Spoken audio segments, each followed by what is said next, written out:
Alright guys, so we're back to talk about Final Fantasy VII Remake, of course, as we always do. What we have today, okay, we talked a lot about these press events that Square Enix has been doing for a couple weeks now, kind of all over the world, and what we kind of came to with some of the information that's out there is that the NDA should be lifted on Monday, March 2nd. So what we actually had yesterday, Friday, was one of these reviews go live on Engadget.com. I'm not sure how long it was up for, I didn't get to read it myself, and it was quickly taken down.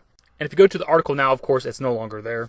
I want to give a big shout out to Gavin Jones, of course, for letting me know about this. He actually did get to read the article. But here's the very interesting thing about this. If you actually Google search it, Final Fantasy VII Remake Engadget Review, there's actually a preview of the article that you can still read. And it gives us some pretty interesting information. It says, Final Fantasy VII Remake seems to have solved the issue of modernizing the original's battle system, but I wonder why Square Enix wasn't willing, or perhaps ready, to show off the downtime parts of the game. The world of Final Fantasy VII is a major part of its appeal.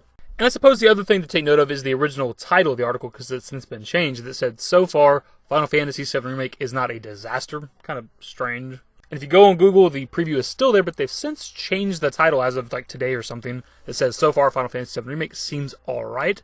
Kind of curious why they changed it. But they're right with what they say in that preview. When it comes to the gameplay aspects of the trailers that we've seen, it's been mostly combat, right? We haven't seen a lot of non-combat gameplay. We've seen a little bit of the mini games like darts and the working out stuff, but we've seen mostly combat gameplay. And what they seem to be implying with this preview right here is that whatever they got to play, that 3 to 4 hour gameplay session, it had some downtime to it, as in that could be side quests and that could be mini games, that could just be walking around exploring. Downtime would be pretty much anything that's not the main story. And they also mentioned that the world of Final Fantasy VII was part of its appeal, which I think they're trying to imply with that as well, that the world of Final Fantasy VII Remake is also good, and it's weird that they're not showing it off. And it's something I've been saying for a long time. You could go back on my channel, I couldn't even reference the video. We make so much content, I'm not even sure which video I mentioned it in, but I've talked about before how I want to see like stuff like this, like downtime stuff. Like I want to see Cloud just walking around Midgar, or walking around the slums, talking to random NPCs, just exploring the world. Like I don't always need to see combat gameplay. Also, according to Gavin Jones, the article had some new screenshots with it. Now, we don't know for sure if these are screenshots that Engadget themselves took, or if they're like official Square Enix screenshots that you're allowed to use with your reviews. But if we assume that these screenshots were Engadget's, that means it was some sort of a capture event, which is something I've been speculating for a little bit now. So we might have extensive gameplay coming next week. And I mean a lot, because you got to think there's been tens or hundreds of people around the world that got to play this game. And if it's a capture event, they all got to record for like 3 hours or more. That's going to be a lot of gameplay. And I hope whatever comes from these press events, if there is a capture event, or if like some more gameplay comes out officially from Square Enix or trailers or whatever might come out, I hope we do get some quote-unquote downtime gameplay like I've been asking for a while. Like it doesn't always have to be combat gameplay. I think I've seen enough at this point.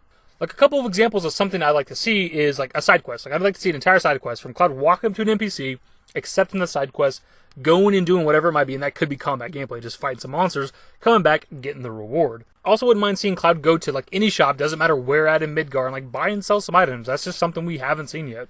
And then we have some menu stuff, which we've only ever had screenshots of. We haven't really seen people traverse in the menu, so I like to see, you know, somebody level up a weapon.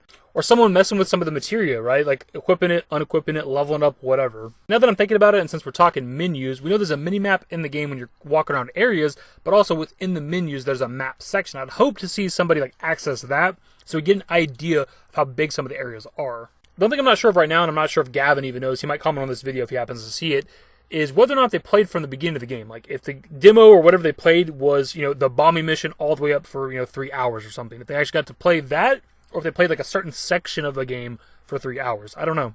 And one last thing we can take from Gavin, who's the only person I know of right now that actually read the article, was that somebody asked him in the comments if they mentioned whether or not, you know, exploration of Midgar or if it was linear. And he says that they pretty much said it was the best of both worlds. Which means it'll be linear to some degree, but maybe not too bad. We've speculated in the past that maybe something like Outer Worlds or something along those lines where it's multiple maps that are decent size. That's what I'm hoping for. Like maybe Sector 8 is its own map. Sector 7 Slums is its own map that's decent size and you can walk around and explore. Hopefully. Either way, it's only like 2 days until this NDA drops, so whatever all this is, we'll know Monday.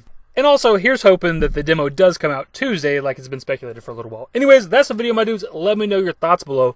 Hopefully you enjoyed the video. If you did, give it a thumbs up. Subscribe to the channel if you guys are new and will stay up to date with more Final Fantasy VII Remake content. Turn on my notifications. Follow me on Twitter at @dashingdavid. I'm a Discord. Links to my social networks are in the description. And in the outro. Later, guys. Give me a smile, give me forever for a while. Give me forever for a while. Quit acting like a baby. Or at least less like a